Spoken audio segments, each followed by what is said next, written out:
Bismillahirrahmanirrahim. Welcome to your science class, and it's our science of grade 5. We are going to start the chapter number 1, that is about classification of organisms. It's the introduction of the complete chapter. In this lecture, we will study which concepts we will study in the coming lectures, in the consecutive lectures, and through which method. What will be the activities which will aid in our study, and what will be the worksheets, what will be the assessment strategies that will help to achieve our SLOs. So let's start our chapter number 1, chapter number 0, chapter number 1 and lecture number 0, that is about chapter introduction. First of all, we'll see what the chapter theme is. As the name indicates, it is about classification of organisms. Classification means grouping of organisms, sorting of organisms into small groups on the basis of some similarities or common characters they have. So let's start. Almost every other day, scientists discover new species of animals and plants. So to have a good understanding of variations in living organisms is even more important today. We all know there are a huge number of animals and plants around us. Some of them we can see and observe, and many are there we cannot see and observe, and even we do not know about them. So, but they still exist. For this purpose, all living organisms are classified into different groups and classes based on their similarities and differences. So, scientist ने क्या किया है कि अपनी आसानी की खातिर इन तमाम जानवरों और पौधों को स्टडी करने के लिए मुख्तलिफ छोटे छोटे ग्रुप्स में डिवाइड कर दिया है, और इस ग्रुप्स में डिवाइड करने का नाम ही क्लासिफिकेशन है. In this chapter, we will discuss the classification of living organisms and their common characteristics. So, dear students, हम इस चैप्टर में ये देखेंगे कि एनिमल्स के कौन कौन से सब ग्रुप्स बन सकते हैं, प्लांट्स के सब ग्रुप्स कौन कौन से हैं. इसके अलावा अगर कोई स्पीशी एग्जिस्ट करती है, कोई टाइप ऑफ ऑर्गेनिज्म एग्जिस्ट करता है, तो उनकी क्या क्लासिफिकेशन है, उनके क्या फीचर्स हैं, उनको कैसे ग्रुप अप किया जाए, कैसे प्लांट्स को एनिमल्स के से अलग किया जाए, एनिमल्स के ऐसे कौन से फीचर्स हैं जो प्लांट्स में नहीं हैं, या कुछ और ऐसी micro organisms for example type of organisms हैं, वो क्यों यूनिक हैं, उन्हें किस तरह से क्लासीफाई किया जाए, किस तरह से उनके फीचर्स को डिड्यूस किया जाए, स्टडी किया जाए. ये सब हमारा चैप्टर 1 का मोटो है. तो इस दौरान इस चैप्टर के लिए जो एसएलओज हमें अचीव करेंगे वो ये तमाम हैं. ये तमाम एसएलओज अचीव करेंगे हम, जिसमें से पहला एसएलओ ही इंट्रोडक्शन के बारे में है. Describe the classification of living organisms and its importance. सबसे पहले हम ये देखेंगे कि क्लासिफिकेशन का मानी क्या है, इसकी डेफिनेशन क्या है, इसका क्राइटेरियन क्या है. क्लासिफिकेशन अगर की जाती है, ग्रुपिंग की जाती है, तो किन बेसिस पे की जाती है, ये सब हम देखेंगे. हमारे नेक्स्ट लेक्चर्स में क्लासिफिकेशन ऑफ प्लांट्स है. प्लांट्स एक डाइवर्स ग्रुप है, उसमें कौन कौन से सब ग्रुप्स हो सकते हैं, क्यों हो सकते हैं, क्या प्लांट्स की तादाद इतनी ज़्यादा है कि उनको तमाम ग्रुप्स में डिवाइड किया जाए.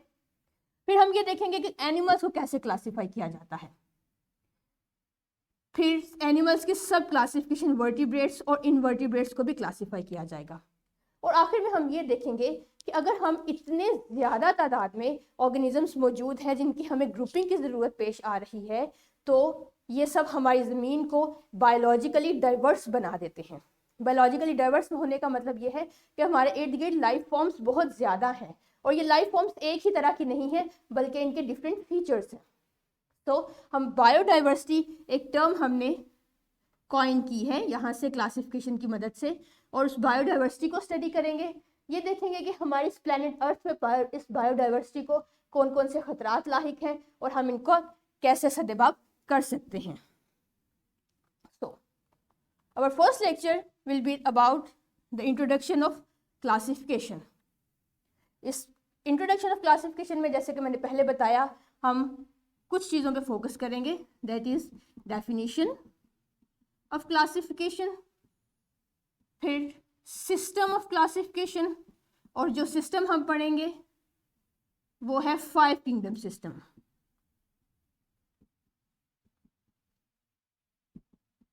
क्लासिफिकेशन के बहुत से सिस्टम्स हैं. ब्रीफ हिस्ट्री भी हम देखेंगे, और इसके साथ इसके 5 किंगडम सिस्टम को इन डिटेल स्टडी किया जाएगा. 5 किंगडम सिस्टम की बेसिस स्टडी की जाएगी। ये देखा जाएगा कि किन बेसिस पे 5 किंगडम्स को इवॉल्व किया गया, डेवलप किया गया, और हर किंगडम के फीचर्स क्या क्या थे। हमारा नेक्स्ट लेक्चर इसी फर्स्ट एसएलओ से ही रिलेटेड है, जिसमें हम पहले 2 किंगडम्स, किंगडम मोनेरा और किंगडम प्रोटिस्टा के फीचर्स यानी कैरेक्टरिस्टिक्स और उनकी रिप्रेजेंटेटिव एग्जाम्पल्स देखेंगे। इसके साथ साथ हम कंपैरिजन भी करेंगे किंगडम मोनेरा और किंगडम प्रोटिस्टा के फीचर्स का, कि कैसे ग्रेजुअली मोनेरा के ऑर्गेनिजम्स ज़्यादा यूनिक हैं या ज़्यादा यूनिक नहीं है किंगडम प्रोटिस्टा से। हमारा थर्ड लेक्चर इसी की कॉन्सिक्वेशन में है, जिसमें हम बाकी के 3 kingdoms, kingdom fungi, kingdom plantae और किंगडम एनिमेलिया को स्टडी करेंगे। इनका आपस में कंपैरिजन करेंगे, इनके डिफरेंशियल फीचर्स स्टडी करेंगे, रिप्रेजेंटेटिव एग्जांपल्स देखेंगे, और ये भी देखेंगे कि ये आगे हमारी फर्दर स्टडी में, फर्दर क्लासिफिकेशन में क्या रोल प्ले करते हैं। So it's our lecture 3। Then comes lecture number 4, और ये फर्स्ट एसएलओ का, इट इज अवर एसएलओ 1। ये एसएलओ 1 का सेकेंड पार्ट है that describes about the importance. तो हम लेक्चर नंबर 4 में क्लासिफिकेशन की इंपॉर्टेंस देखेंगे। इसके साथ साथ हम 5 किंगडम्स की इंपॉर्टेंस भी देखेंगे कि 5 किंगडम्स का क्या बेनिफिट है दूसरे तमाम किंगडम्स पे।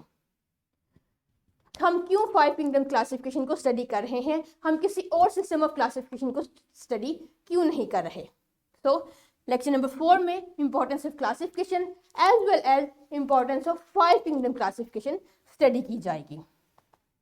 Then comes the SLO number 2, that is about classification of plants। और 2 ग्रुप जो हमें SLOs में करिकुलम ने बताए हैं वो हैं dicots plants and monocot plants. पहले हम ये देखेंगे कि प्लांट्स के मेजर कैरेक्टर्स, मेजर क्लासेस कौन कौन सी हैं। तो प्लांट्स की मेजर क्लासेस हैं 2, फ्लावरिंग प्लांट्स जो आपने ग्रेड 2 में पढ़ी थी, और नॉन फ्लावरिंग प्लांट्स।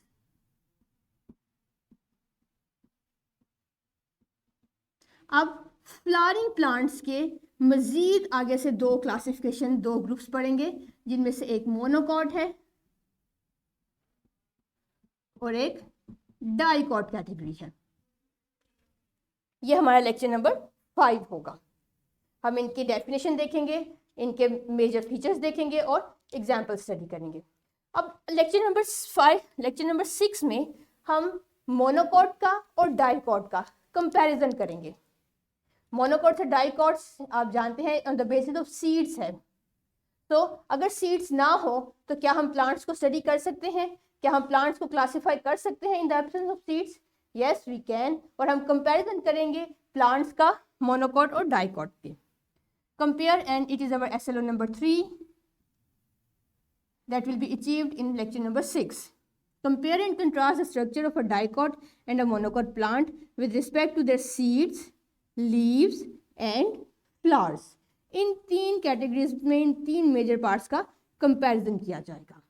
जैसे कि आप देख लें किताब में टॉपिक 1.3 है, और यहाँ पे एक टेबुलर फॉर्म में कंपैरिजन किया गया है सीड्स का, लीव्स का और फ्लावर्स का।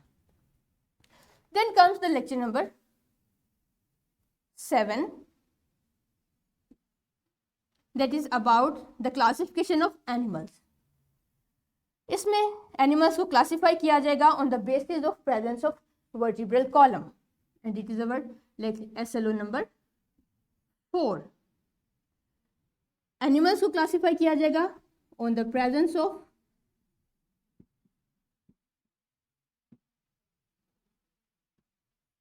वर्टिब्रल कॉलम, और 2 कैटेगरीज यहाँ हमारे पास होंगी।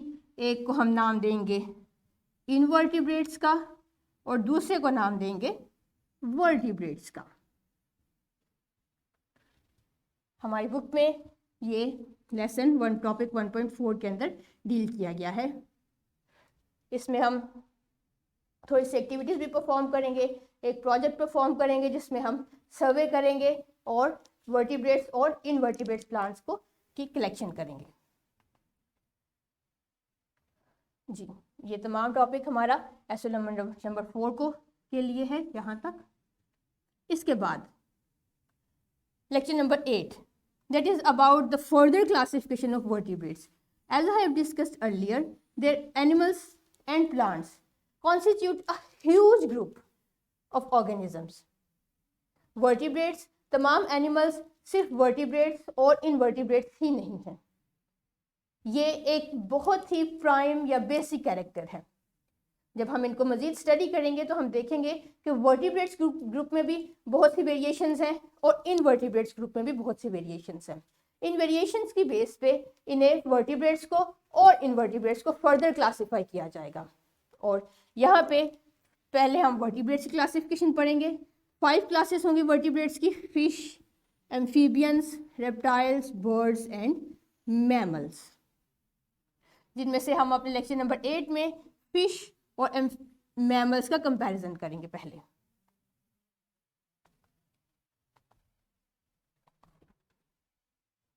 अपने कमिंग लेक्चर में हम वर्टिब्रेट्स के दीगर 3 ग्रुप्स जो कि एम्फीबियंस, रेप्टाइल्स और बर्ड्स हैं, इनके फीचर स्टडी करेंगे, इनके मेंबर्स देखेंगे, एग्जाम्पल्स कौन कौन से मेंबर्स यहाँ फॉल करते हैं, और इनका कंपैरिजन करेंगे फीचर्स का, जिससे हम ज़्यादा बेहतर तौर पे समझ सकते हैं कि क्यों वर्टिब्रेट्स के मज़ीद 5 क्लासेस डेवलप किए गए। एक छोटा सा हिंट मैं आपको यहाँ दे दूँ कि इन क्लासेस की बेसिस हैं हैबिटेट, हैबिटेट में शामिल है इनकी एडेप्टेशंस,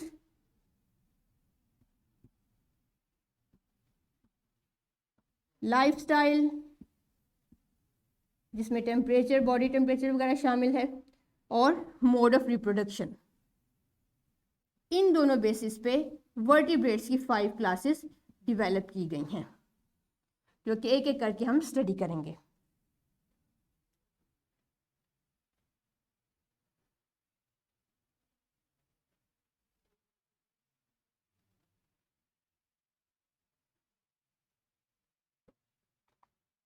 किताब में ये हमें मिलेगा मैमल्स, बर्ड्स वगैरह। चलिए जी, यहाँ तक तो हमारी वर्टिब्रेट्स की क्लासिफिकेशन कंप्लीट हो गई। अपने इसके बाद जो हम लिस्ट पढ़ेंगे वो है classification of invertebrates. Classification of invertebrates, जिस तरह वर्टिब्रेट्स के 5 ग्रुप थे, इसी तरह इनवर्टिब्रेट्स के भी 5 ग्रुप हैं। और पहले लेक्चर में हम देखेंगे स्पॉन्जेस को और वर्म्स को। बुक में आपको ये टॉपिक इस तरीके से मिलेगा। अगेन हम अपनी वही पुरानी स्ट्रेटजी यूज़ करेंगे, सर्वे करेंगे, ऑब्जर्वेशन करेंगे, एनालिसिस करेंगे और कंपैरिजन करेंगे। इसके बाद ही हम इस काबिल होंगे कि एनिमल्स को क्लासीफाई कर सकें इन दोनों कैटेगरीज में, यानी स्पॉन्जेस में और वर्म्स में। बाद वाले लेक्चर्स में हम इंसेक्ट्स, स्नेल्स और स्टारफिश को स्टडी करेंगे, जो कि बाकी के 3 ग्रुप्स हैं इनवर्टिब्रेट्स के। ये देखिए किताब में आपको यहाँ से ये इजीली मिल जाएगा। इसके बाद यहाँ तक तो क्लासिफिकेशन कंप्लीट हो गई। अब नेक्स्ट क्या, क्लासिफिकेशन जैसे मैंने शुरू में बताया, जब हम इतनी ज़्यादा पैमाने पे क्लासिफिकेशन करते हैं, लार्ज स्केल पे क्लासिफिकेशन करते हैं, तो इसका ये मतलब होता है कि हमारे पास ऑर्गेनिजम्स बहुत ज़्यादा डाइवर्स हैं। हमारे पास जितने भी एनिमल्स, प्लांट्स मौजूद हैं, उनके फीचर्स में कॉम्प्लेक्सिटी बहुत ज़्यादा है, उनमें डेवलपमेंटल कैरेक्टर्स बहुत ज़्यादा हैं। तो ये तमाम चीज़ें मिलके इस अर्थ को बायोलॉजिकली डाइवर्स बना देती हैं। इसका नाम बायोडाइवर्सिटी है। तो हम अपने कमिंग लेक्चर्स में, इसके बाद वाले लेक्चर्स में बायोडाइवर्सिटी देखेंगे क्या होती है, इसकी डेफिनेशन करेंगे और देखेंगे कि ऐसे कौन कौन से ह्यूमन फैक्टर्स हैं जो इस बायोलॉजिकली डाइवर्स प्लैनेट को डिस्ट्रॉय कर रहे हैं, जो हमारे ऑर्गेनिजम्स के लिए, इकोसिस्टम के लिए, हैबिटेट के लिए खतरा बनते जा रहे हैं। और जो हमारा लास्ट लेक्चर होगा एसएलओ नंबर 8, वो इसमें हम कुछ मेजरमेंट्स सजेस्ट करेंगे अपनी एंडेंजर्ड स्पीशीज़ को कंजर्व करने के लिए, क्योंकि जो थ्रेट्स बायोडाइवर्सिटी के लिए ख़तरा है वही थ्रेट्स कुछ स्पीशीज़ को एंडेंजर्ड बनाते जा रहे हैं। एंडेंजर्ड स्पीशीज़ से मुराद ऐसी स्पीशीज़ है जिनका सिर्फ कुछ ही नंबर बाकी रह गया हो, बाकी तमाम मेंबर्स किसी ना किसी वजह से इस दुनिया से ख़त्म हो गए हैं। तो जो चंद एक नंबर ऑफ ऑर्गेनिजम्स बाकी रह गया है, हम देखेंगे कि उनकी क्या इंपॉर्टेंस है और उनको कैसे बचाया जा सकता है। इसके बाद हमारा एक फाइनल लेक्चर होगा जिस चैप्टर रिव्यू के नाम से। अब जो चैप्टर रिव्यू है इसमें हम तमाम पीछे पढ़े गए कॉन्सेप्ट्स को रिवाइज करेंगे, देखेंगे कि कौन कौन से एसएलओस पढ़े, क्या क्या कमी रह गई, हम उसको डिस्कस करेंगे। पूरी एक्सरसाइज को डिस्कस किया जाएगा, पूरे चैप्टर की एक्सरसाइज को। अगर कोई मजीद स्टूडेंट्स के जहन में कोई कन्फ्यूजन रह गई हो तो उसे दूर किया जाएगा। So that will be our last lecture about chapter number 1 and it is chapter review. So I hope students कि आपको chapter number 1 classification of organisms अच्छा लगेगा, आप इसमें इंटरेस्ट लेंगे, ये आपके नॉलेज को एनहेंस करेगा और आपको इस काबिल बना देगा कि आप खुद भी किसी भी प्लांट या एनिमल को क्लासीफाई कर सकते हैं इनटू देयर रिस्पेक्टिव ग्रुप्स।